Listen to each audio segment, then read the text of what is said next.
오늘 우리에게 새날을 허락하시고 새로운 호흡을 주신 하나님께 우리 찬양으로 영광 돌리겠습니다.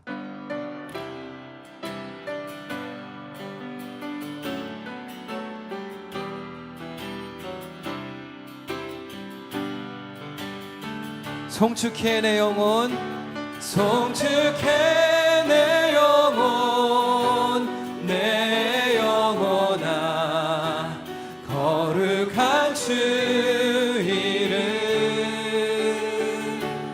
이전에 없었던 노래로 나 주님을 경배해. 송축해 내 영혼, 송축해 내 영혼, 내 영혼아 거룩한 주 이름.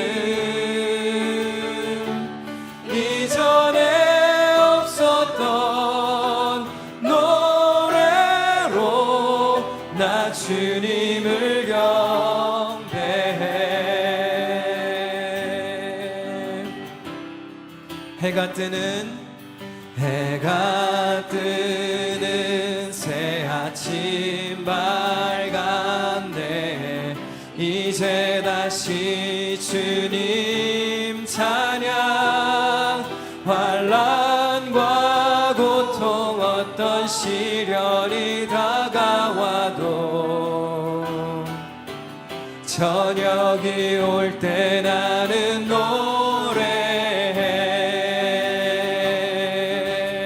송축해, 송축해 내 영혼, 내 영혼아 거룩한 주 이름. 이전에 없었던 노래로 나 주님을 경배해.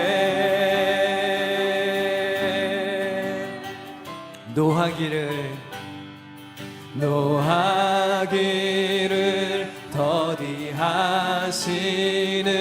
주, 그의 크신 사랑 넘치네. 주의 선하심 내가 노래하리. 수많은 이유로 나 송축해 내 영혼, 송축해 내 영혼, 내 영혼아 거룩한 주 이름. 이전에 없었던 노래로 나 주님을 경배해. 곧 그날에 나의 힘 다하고 그의 삶의 여정 마칠 때 끝없는 찬양 나 드리리라. 수많은 세월 지나 영원히 송축해 내 영혼, 송축해 내 영혼, 내 영혼아 거룩한 주 이름. 이전에 없었던 노래로 나 주님을 경배. 송축해 내 영혼, 송축해 내 영혼, 내 영혼아 거룩한 주 이름.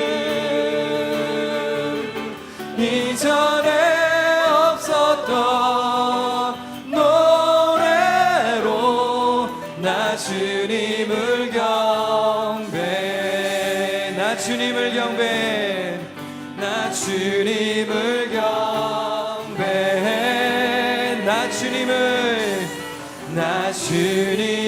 경배해.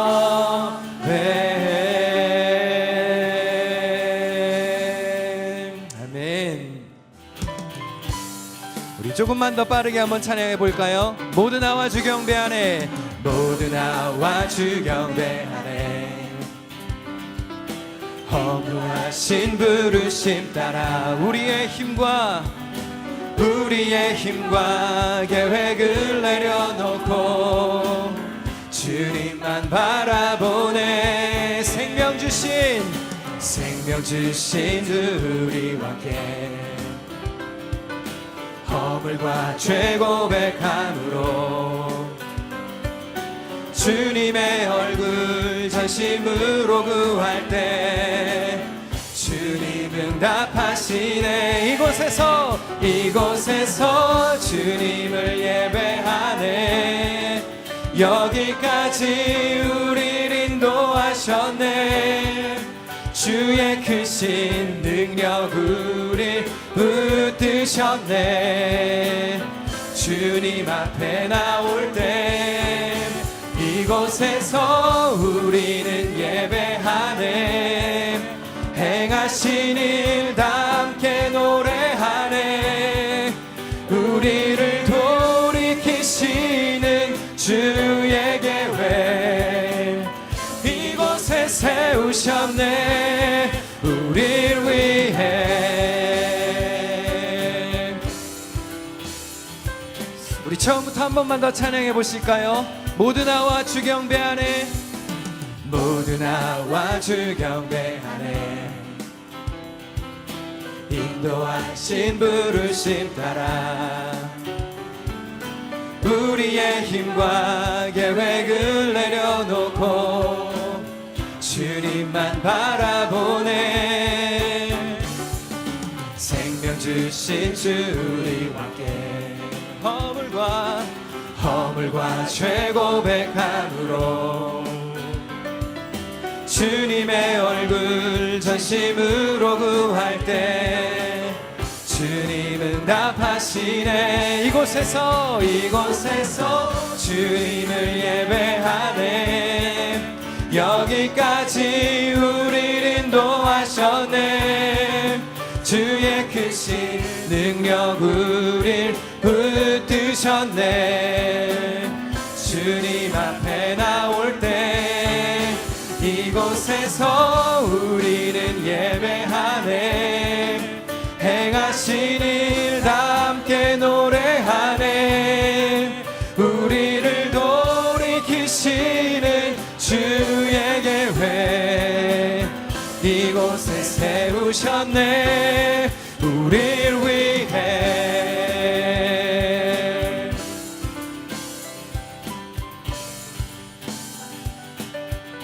아멘. 예배를 받기에 합당하신 주님께 영광의 박수를 올려드립니다. 할렐루야. 예배 가운데 주님 곁으로 가까이 나아가는 은혜와 복이 있으시기를 축복합니다. 한 번 더 찬양으로 고백하겠습니다. 주님 곁으로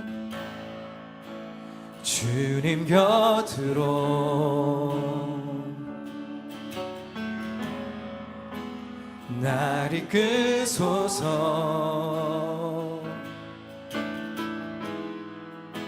내 모든 것 다 드리며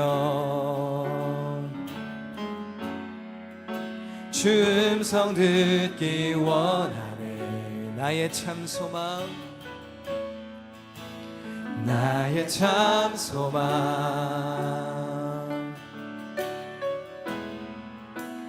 그 무엇과도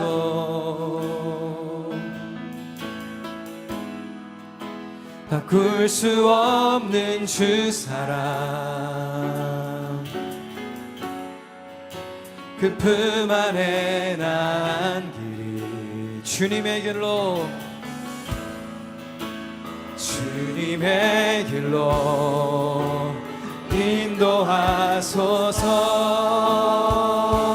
인도하소서. 주님만이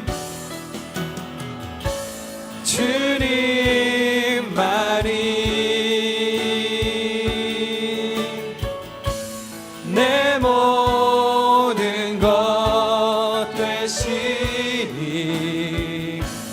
주님만은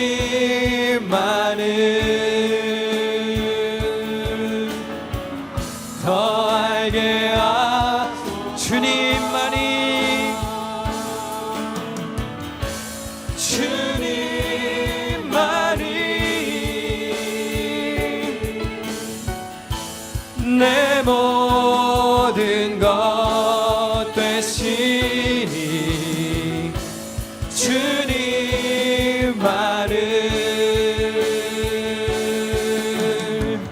더 알게 하소. 우리 한 번 더 찬양합니다. 주님 곁으로,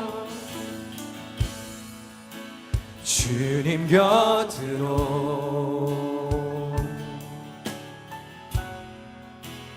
날 이끄소서.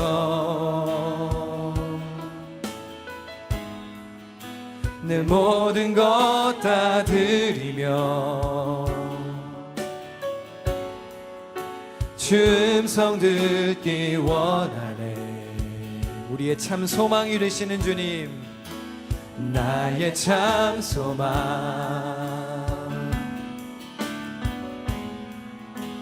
그 무엇과도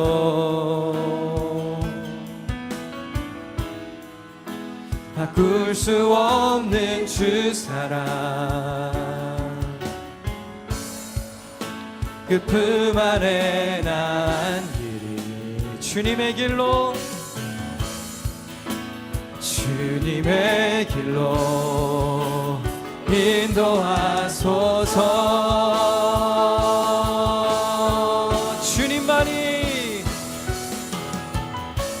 주님만이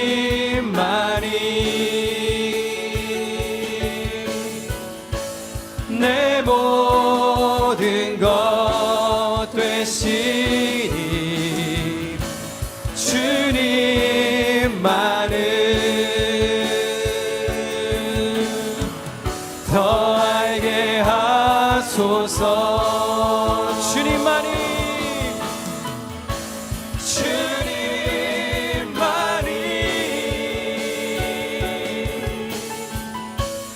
내 모든 것 되시니 주님만을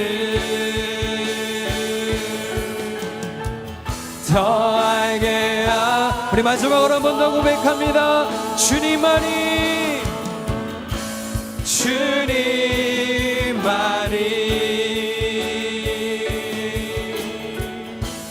내 모든 것 되시니 주님만을 더 알게 하소서. 우리 시간 드려지는 예배를 위해 한 목소리로 기도하겠습니다. 새 아침 새 날을 주셨습니다. 예배의 자리로 우리를 불러주시니 감사를 드립니다. 이곳에서 영과 진리로 주님을 예배합니다. 주님을 더 알아가는 기쁨 있게 하여 주시옵소서. 말씀 통해 깨우쳐 주시고 성령이 함께 하시는 은혜를 누리게 하여 주시옵소서. 드려지는 예배를 위하여서 우리 통성으로 기도하겠습니다. 사랑과 은혜가 충만하신 아버지 하나님, 감사를 드립니다. 예배의 자리로 나아갑니다. 오직 주님 한 분만 영광 받으시옵소서. 새 하루를 허락하셨습니다. 우리의 모든 호흡을 다하여서 하나님을 예배하며 나아갑니다. 영과 진리로 예배하오니 아버지는 참 기쁨 참 평안을 누리게 하여 주시옵소서. 아버지 성령께서 임재하시는 예배, 우리의 마음을 흡족하게 하시는 예배 되게 하여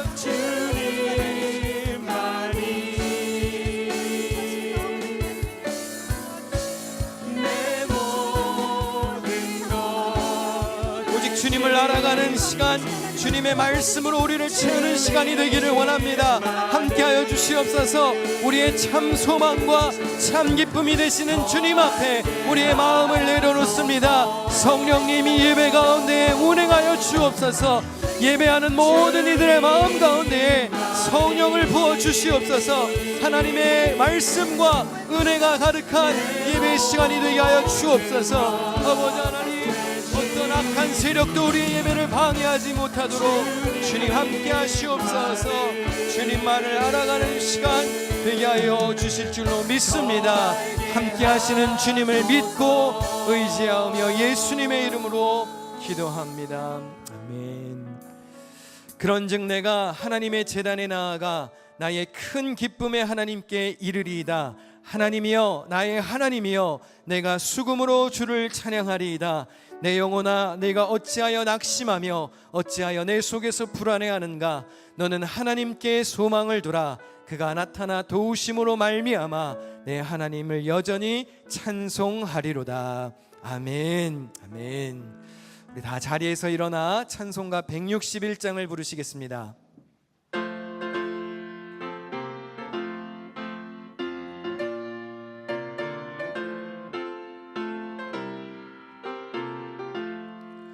할렐루야, 우리 예수 부활 승천하셨네. 세상 사람 찬양하니 천사와 다 파도다. 구주 예수 부활하사 사망 권세 이겼네. 구주 예수 부활하사 사망 권세 이겼네. 할렐루야, 우리 예수 왕의 왕이 되시고 우리들의 중보 되신 성령 증거하시네. 구주 예수 부활하사 처음 열매 되셨네.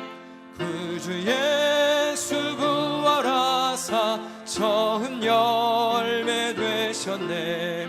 할렐루야, 우리 예수 흠과 티가 없도다. 무덤 속에 있는 죄인 주가 일으키시네. 구주 예수 부활하사 영광 주러 오시네. 구주 예수 부활하사 영광 주러 오시네. 아멘. 다 함께 사도신경 하심으로 우리의 믿음을 고백합니다. 전능하사 천지를 만드신 하나님 아버지를 내가 믿사오며 그 외아들 우리 주 예수 그리스도를 믿사오니 이는 성령으로 잉태하사 동정녀 마리아에게 나시고 본디오 빌라도에게 고난을 받으사 십자가에 못 박혀 죽으시고 장사한 지 사흘 만에 죽은 자 가운데서 다시 살아나시며 하늘에 오르사 전능하신 하나님 우편에 앉아 계시다가 저리로서 산자와 죽은 자를 심판하러 오시리라. 성령을 믿사오며 거룩한 공회와 성도가 서로 교통하는 것과 죄를 사하여 주시는 것과 몸이 다시 사는 것과 영원히 사는 것을 믿사옵나이다. 아멘. 다 자리에 앉으셔서 기도하겠습니다. 사랑과 은혜가 풍성하신 하나님 아버지 감사합니다. 언제나 어디서나 어떤 상황 속에서도 저희들과 함께 하시는 하나님 은혜를 감사드립니다. 부족하고 연약한 저희들을 주의 능력과 성령의 권능으로 채우시고 저희들을 세상 속에서 하나님의 자녀로 세우시기 원하시는 하나님, 우리의 몸과 마음이 병든 곳도 성령의 도우심으로 치유하여 주시기 원합니다. 우리의 모든 것을 아시는 주님, 필요를 따라 우리의 기도를 응답하여 주시옵소서. 우리 조국 대한민국과 우리가 살고 있는 미국 땅, 그리고 하나님 만드신 온 세계 만국을 긍휼히 여기사 하나님 다스려 주시옵소서. 또한 저희 기둥교회를 사랑하사 가장 좋은 곳으로 주시기 원하시는 주님, 저희의 모든 기도와 간구함을 들으시고 속히 응답하사 새 성전을 허락하여 주시옵소서. 저희들 광야의 상황 속에서도 믿음 잃지 않고 하나님의 때를 기다리며 신령과 진정으로 하나님만 예배하오니 우리의 예배를 기뻐 받아 주시옵소서. 이 시간 하나님의 말씀을 전하시는 사랑하는 고성민 목사님, 성령의 권능으로 새 힘을 주시옵소서. 그리하여 영과 육이 강건케 하시어 하나님의 기뻐하시는 종으로 저희들에겐 귀한 목자로 살아가시기에 조금도 부족함이 없도록 하나님 도와주시기 원합니다. 하나님 부목사님과 선교사님께도 같은 은혜를 주시옵소서. 예배를 돕는 모든 손길을 축복하시기 원합니다. 하나님께 귀한 찬양을 올려드리는 할렐루야 찬양대를 축복하시며 각 처소에서 드려지는 교육보 예배에도 하나님 함께하여 주시옵소서. 저희 예배하는 모든 기둥의 성도들 세상의 빛과 소금으로 살아가게 하실 줄 믿고 감사드리며 우리를 죄에서 구원하여 자녀 삼아 주신 거룩하신 예수님의 이름으로 기도합니다. 기도드립니다. 아멘.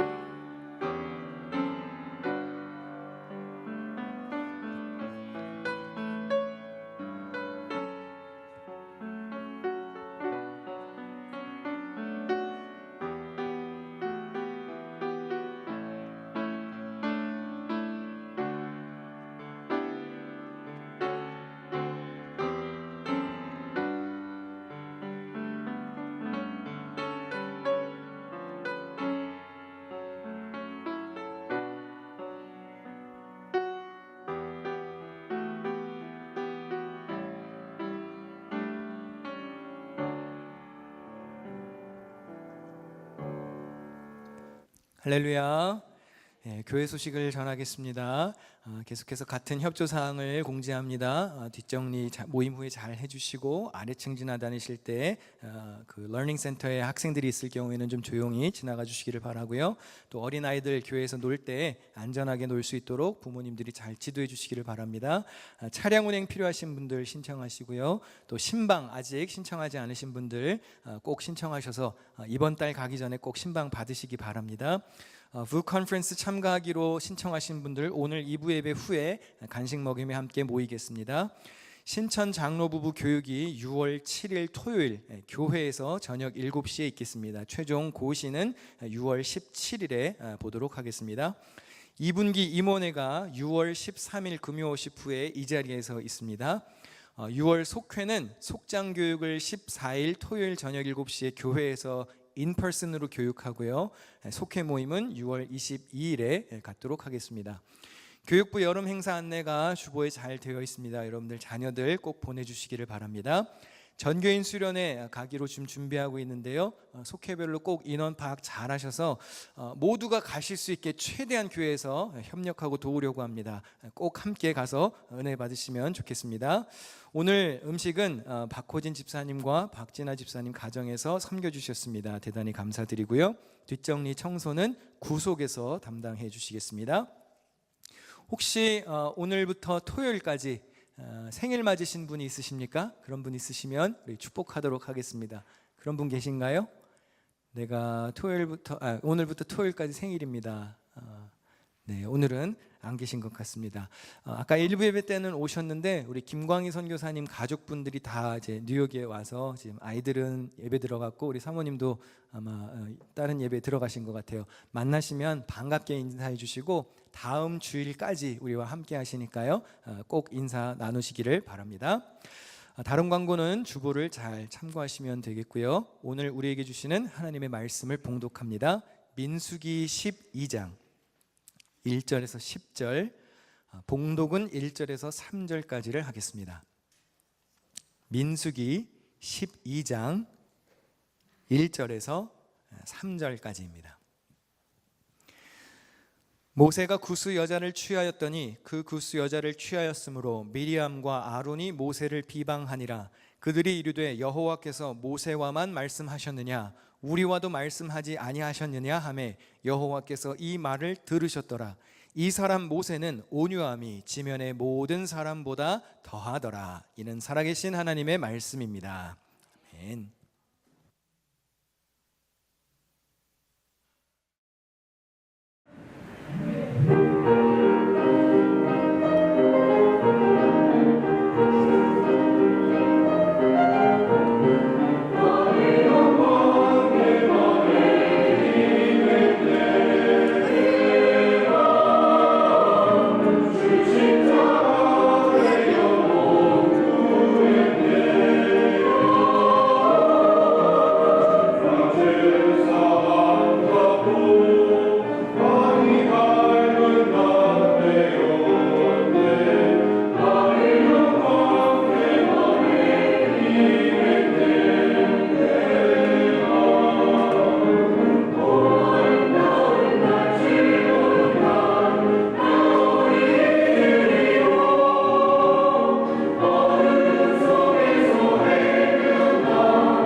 은혜와 자비가 풍성하신 하나님, 좋은 날 좋은 곳에서 예배하게 하심을 감사합니다.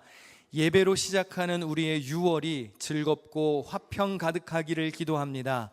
주홍같이 우리의 허물과 주홍 같은 우리의 허물을 눈과 같이 희게, 진홍같이 붉은 죄를 양털같이 희게 하신 구원의 은총에 감사드립니다. 용서받은 하나님의 자녀답게 거룩한 제사장 나라를 이루며 살게 하여 주시옵소서. 광야와 같은 시간을 지나는 성도들 있다면 구름 기둥과 불 기둥으로 길 인도하시기를 구합니다. 병들고 상처 입은 몸과 마음에 치료와 회복의 은혜를 내려 주시옵소서. 사랑하는 이의 구원을 위해, 사업장과 일터를 위해, 돌봐야 할 가족을 위해, 맡은 사명을 위해 여러 가지로 고민하며 기도하는 이들의 간구에 귀를 기울이시고 응답의 기쁨을 허락하여 주시옵소서. 오늘 귀한 마음으로 음식을 접대하는 손길이 있습니다. 나누고 베풀기에 부족함이 없는 하늘 축복을 허락하여 주시옵소서. 세우신 종 준비된 말씀을 전합니다. 성령께서 주시는 감격이 있게 하시고 듣는 마음을 우리에게 주사 내게 주시는 하나님의 음성을 듣게 하여 주옵소서. 악한 영이 예배를 방해하지 못하도록 오직 주의 영광만 가득하기를 구합니다. 베푸신 모든 은혜에 감사드리며 예수님의 이름으로 기도하옵나이다. 아멘. 할렐루야. 6월의 첫날 예배하는 자리에서 만나 반갑습니다. 네, 반갑습니다. 옆에 계신 분들과 한번 인사하겠습니다. 참 잘 오셨습니다. 이렇게 인사하실까요? 잘 오셨습니다. 잘 오셨습니다.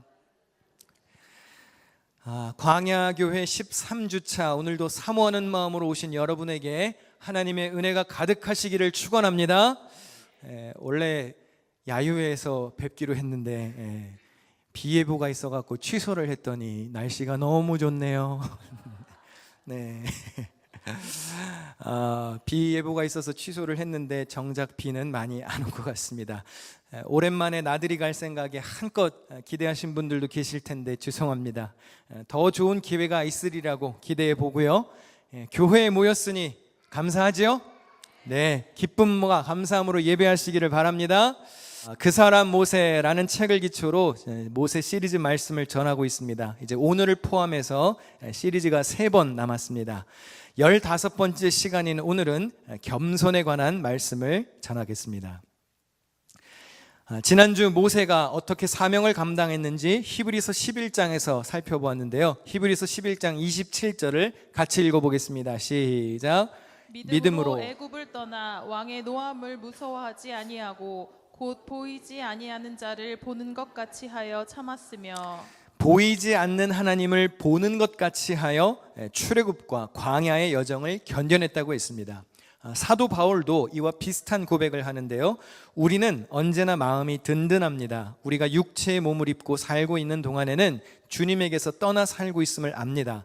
우리는 믿음으로 살아가지 보는 것으로 살아가지 아니한다고 그랬습니다. 눈에 보이는 것만 의존하지 않으면서 믿음으로 살았기에 마음이 든든할 수 있었다고 고백하지요. 굳건한 믿음으로 살았던 이 모세의 영성이 그의 인품과 성격에는 어떤 영향을 주었을까요? 오늘 본문 3절을 같이 읽어보겠습니다. 시작. 이 사람 모세는 온유함이 지면의 모든 사람보다 더하더라. 네, 모세의 온유함이 지구 1등이라고 기록하고 있습니다. 그런데 여러분, 사실 모세의 이미지를 떠올려 보면 온유함과는 가깝나요? 거리가 있나요?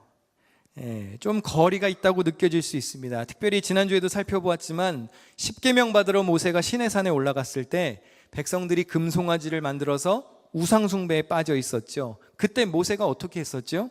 출애굽기 32장 20절입니다. 모세가 그들이 만든 송아지를 가져다가 불살라 부수어 가루를 만들어 물에 뿌려 이스라엘 자손에게 마시게 했습니다. 십계명이 새겨진 돌판을 집어던져서 깨트려 버렸고요. 금송아지를 불살라 부수고 그것도 모자라 가루로 만들어 백성들에게 먹였습니다. 오늘날의 인권이나 윤리로 보면 이건 뭐 거의 가혹행위에 가깝죠.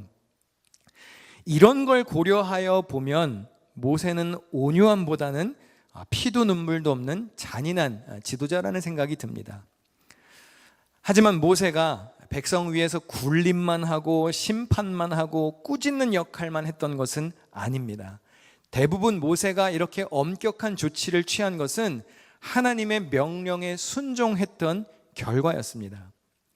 이런 면에서 본다면 모세는 오히려 하나님의 명령에 철저히 순종한 겸손한 리더라고 할 수 있습니다.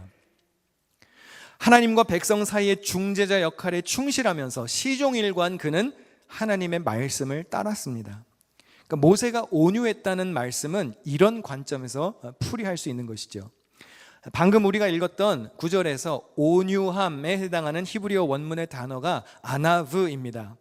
이는 하나님 앞에서 자신을 낮은 자로 간주하는 자세를 가리킵니다. 시편에서는 이 단어가 헌신적인, 신뢰하는 이라는 뜻으로도 쓰이고 겸손을 의미하는 단어로도 사용됩니다. 그러니까 모세가 세상에서 가장 온유했다라는 본문의 의미는 단순한 모세의 성품을 넘어서 그가 하나님 앞에서 얼마나 겸손했는지, 하나님의 말씀에 얼마나 공손한 마음으로 순종했는지를 의미하는 것이죠.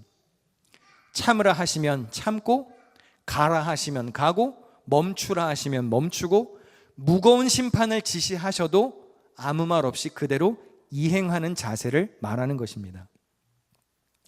하나님 앞에 겸손한 사람은 통치권이 주님께 있음을 인정합니다. 그리고 주님의 말씀을 그대로 받아들입니다.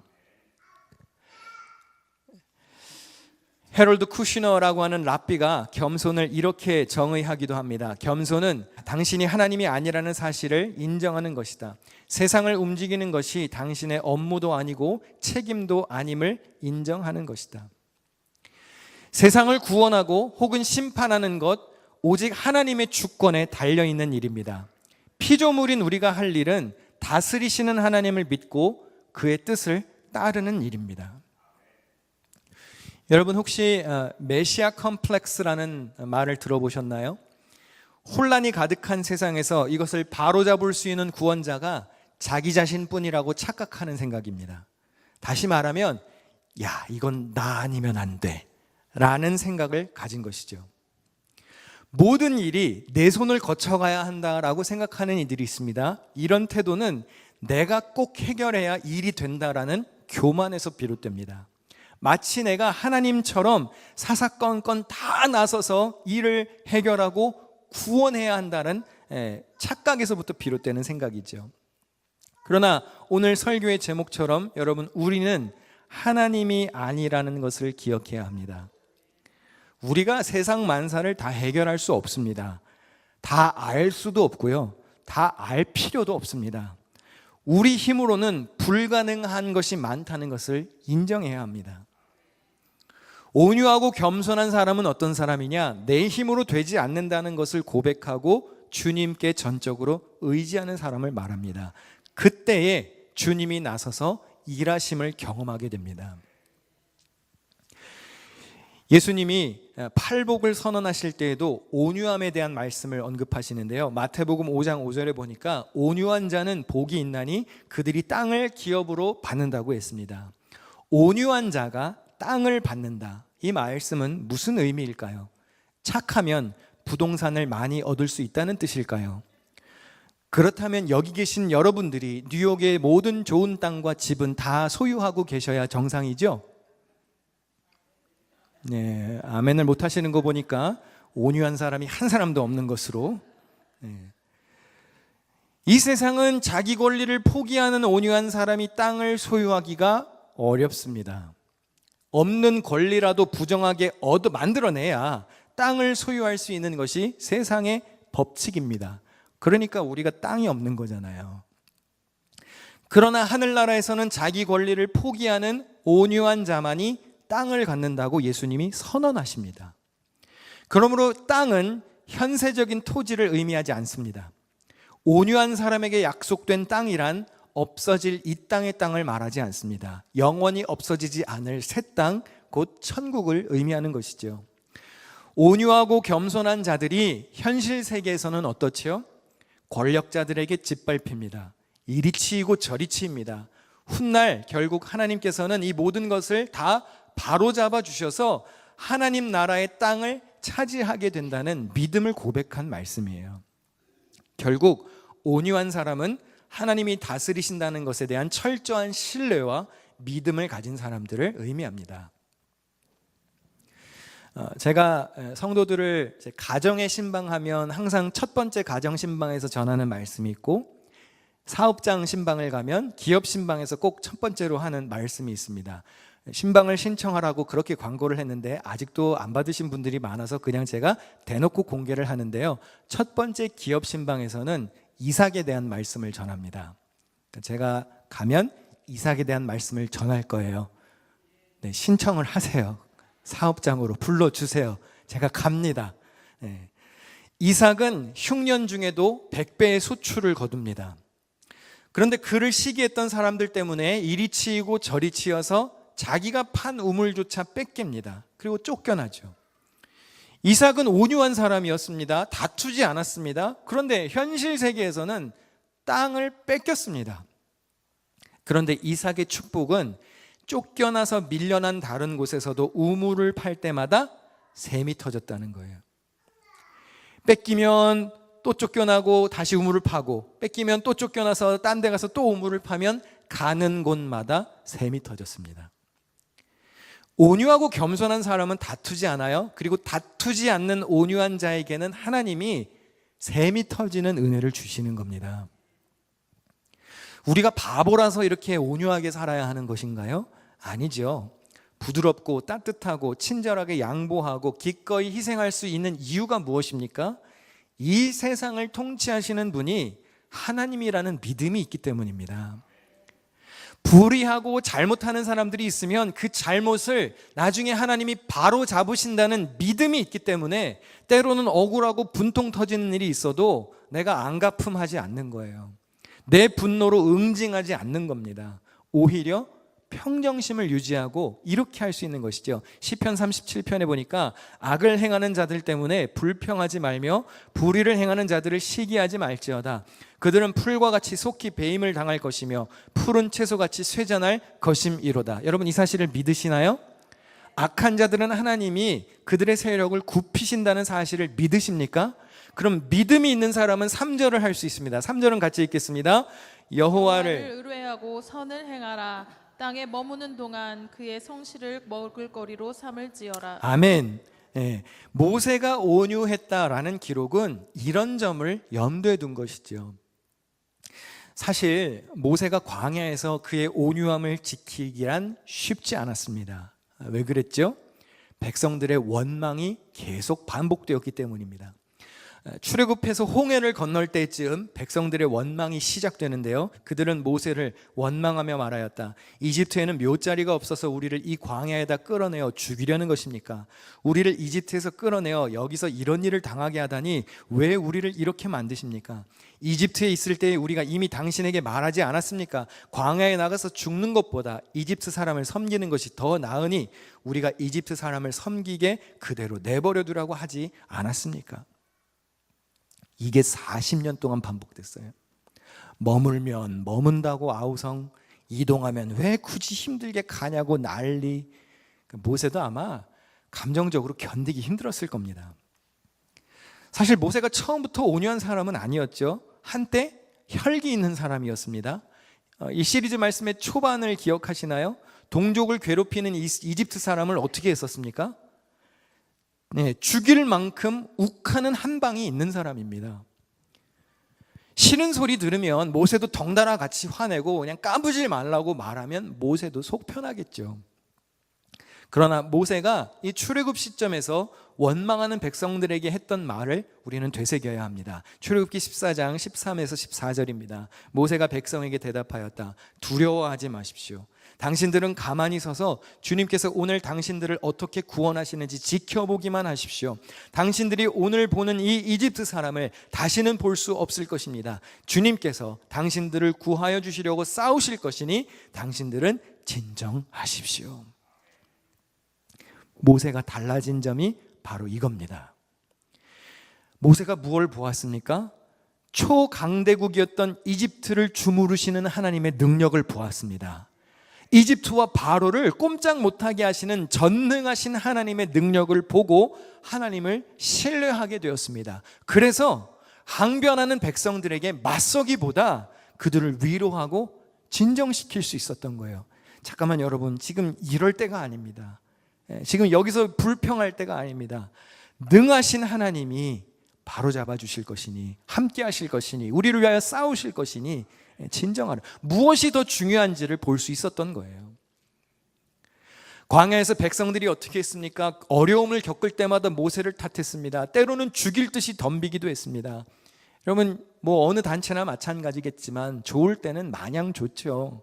그러나 조금만 힘들어지면 비난의 화살이 누구에게로 제일 먼저 갑니까? 지도자에게 갑니다. 오늘 본문에도 보니까요, 모세가 또 한 번 지독한 시련을 당합니다. 오늘 본문 1절을 같이 읽어보시겠습니다. 모세가 구스 여자를 취하였다. 그 구스 여자를 취하였으므로 미리암과 아론이 모세를 비방하니라. 모세가 구스 여인을 후처로 들였습니다. 이 구스라고 하는 단어가 정확히 어디인지는 모르지만 대체적인 학설은 이렇습니다. 아프리카의 에티오피아나 수단 등 이집트의 남부 지역을 그냥 통칭하는 용어예요. 그러니까 성경에 구스가 나오면 이집트 남부 아프리카 지역입니다. 본처인 십보라가 본문에 잘 나오질 않습니다. 그래서 광야에 같이 있지 않는 것으로 보여요. 그래서 어떤 학자들은 모세와 십보라의 결혼 생활이 끝난 것이라고 추측하기도 하고, 어떤 학자들은 십보라가 죽어서 모세가 의지할 대상이 필요하니 광야에서 새 장가를 든 것이라고 해석하기도 합니다. 여하튼 이 일 때문에 모세의 누이였던 미리암과 형이었던 아론이 모세를 비방했습니다. 근데 정말 미리암과 아론이 모세가 재혼한 것 때문에 이렇게 비난했던 것일까요? 그들의 진짜 속마음은 이어지는 본문에서 볼 수 있습니다. 2절 말씀입니다. 같이 읽습니다. 그들이 이르되 여호와께서 모세와만 말씀하셨느냐 우리와도 말씀하지 아니하셨느냐 하매 여호와께서 이 말을 들으셨더라. 미리암과 아론은 모세가 가졌던 권력을 시기했던 거예요.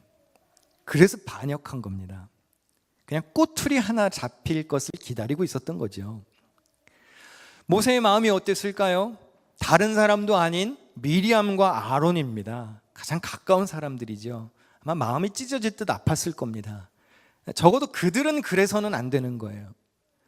가장 가까이에서 이해를 하고 감싸주어야 할 사람들이 더 나서서 헐뜯고 있으니 모세에게 얼마나 큰 상처가 되었겠습니까? 그렇게 그들이 지도자였던 모세의 위치를 뒤흔들어 놓습니다. 근데 성경은 뭐라고 기록하느냐면 미리암과 아론이 쏟아놓은 비방을, 우리 조금 전 화면 한 번만 다시 보여주시겠어요? 누가 들으셨다고 그랬나요? 여호와께서 이 말을 들으셨다고 했습니다. 하나님께서 함께 하시는 사람에게 함부로 말하면 그 소리를 하나님이 함께 들으시는 겁니다. 그래서 아브라함에게 뭐라고 축복하셨죠? 축복하는 자에게 축복하고 저주하는 자에게 내가 저주를 하겠다는 말은, 내가 이 사람과 함께 한다는 말은 이 사람 뒤에 하나님이 있다는 거예요. 그러면 여러분에게 함부로 하는 사람의 목소리를 하나님도 들으신다는 겁니다. 모세가 미리암과 아론에게 아무런 대꾸를 하지 않았습니다. 그저 성경은 그의 온유함이 지면에서 가장 뛰어났다라는 기록을 이어갈 뿐이에요. 모세가 침묵하자 누가 나서시죠? 그 말을 들으셨던 하나님이 나서십니다. 여러분, 분노할 일 있을 때 여러분이 침묵하면 하나님이 나서십니다. 하나님이 어떻게 하시는지 8절과 10절을 보겠습니다. 너희가 어찌하여 내 종 모세 비방하기를 두려워하지 아니하느냐? 구름이 장막 위에서 떠나갔고 미리암은 나병에 걸렸습니다. 아론과 미리암에게 모세의 권위에 도전하지 말라고 경고하시고 미리암에게는 악성 피부병이 도졌습니다. 이 당시 나병은 율법에 의하여 부정한 병입니다. 왜 하필 많은 병 중에서 나병으로 치셨을까요? 하나님이 메신저로 사용하시는 모세에게 도전하는 일을 하나님은 하나님을 향한 반역, 즉 율법에 의하여서 부정한 죄로 간주하신 거예요. 제사장 나라가 되어야 할 이스라엘 백성들의 사명에 어울리지 않는 짓을 했다는 겁니다.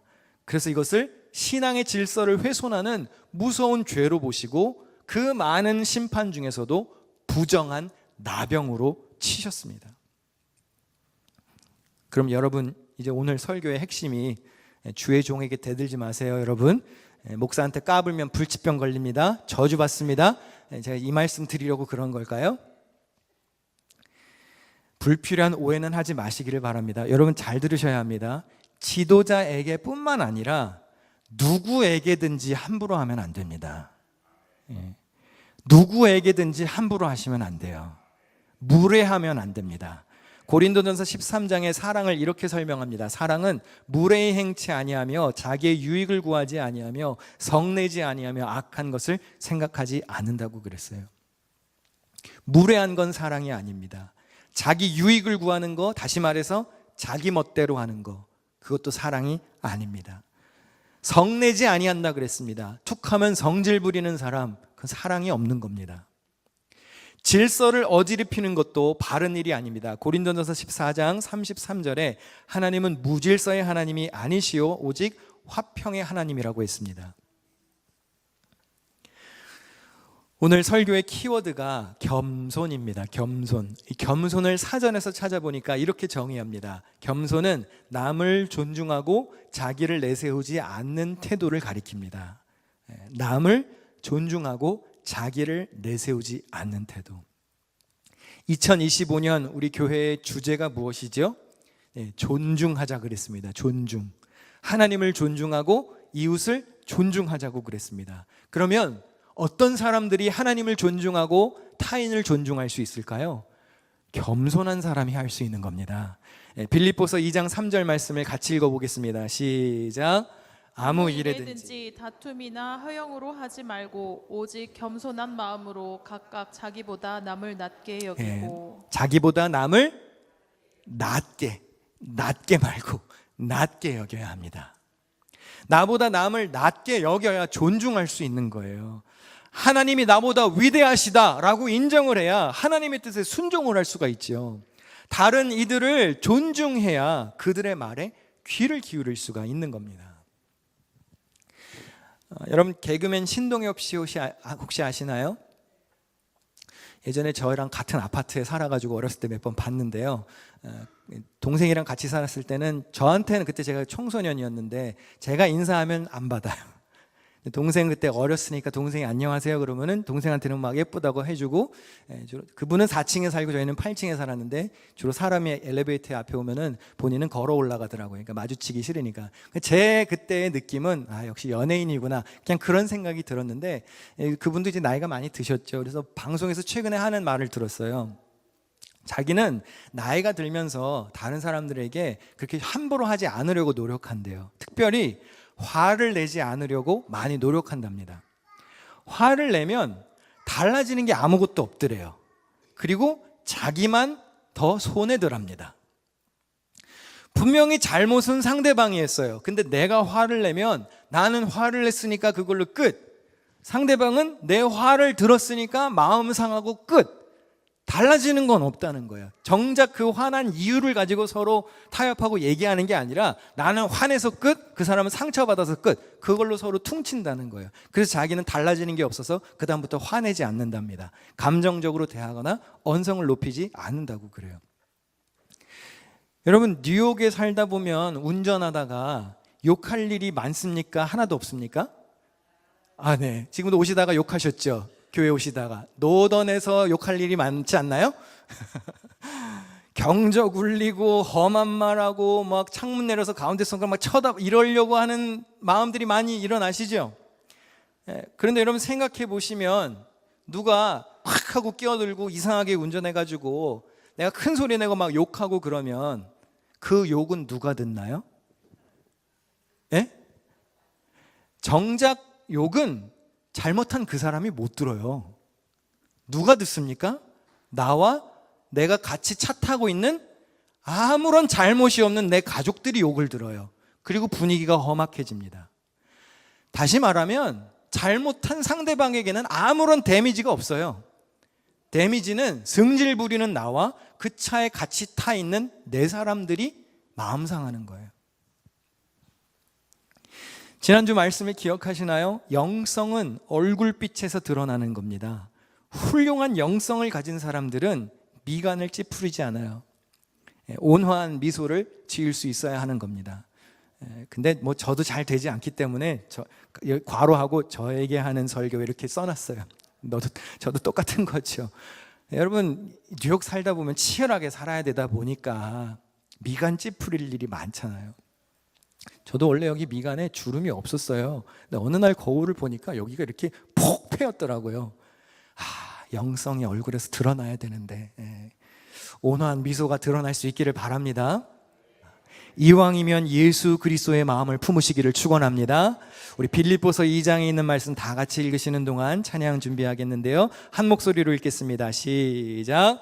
너희 안에 이 마음을 품으라.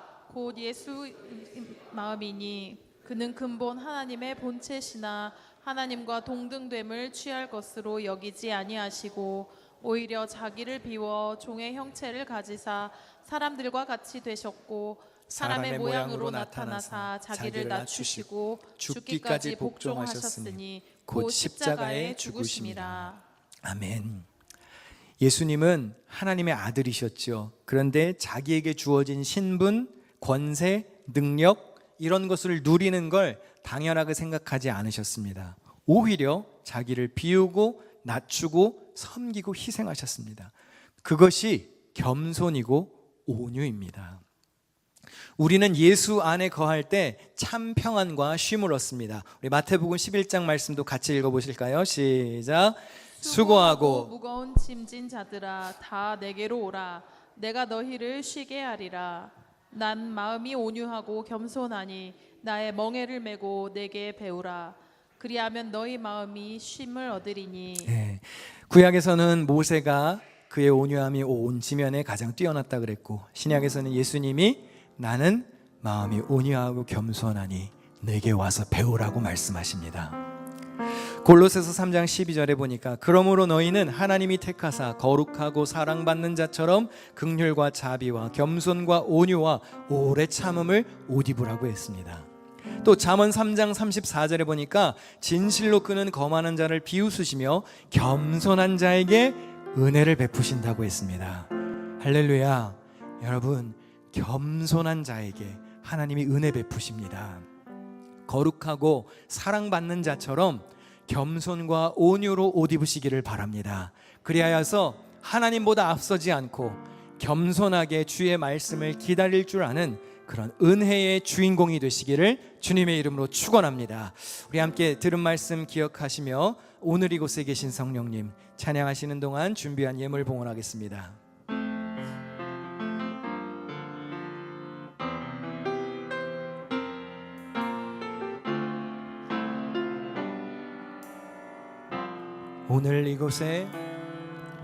오늘 이곳에 계신 성령님 우리에게 말씀하시고 우릴 가르치소서. 닫힌 우리 마음 열어주시고 주의 빛으로 밝혀 우릴 인도하소서. 주님보다 앞서지 않고 겸손하게 주님의 말씀 기다리니 주님 손에 우릴 드립니다. 사랑으로 인도하. 처음부터 다시 찬양하겠습니다. 오늘 이곳에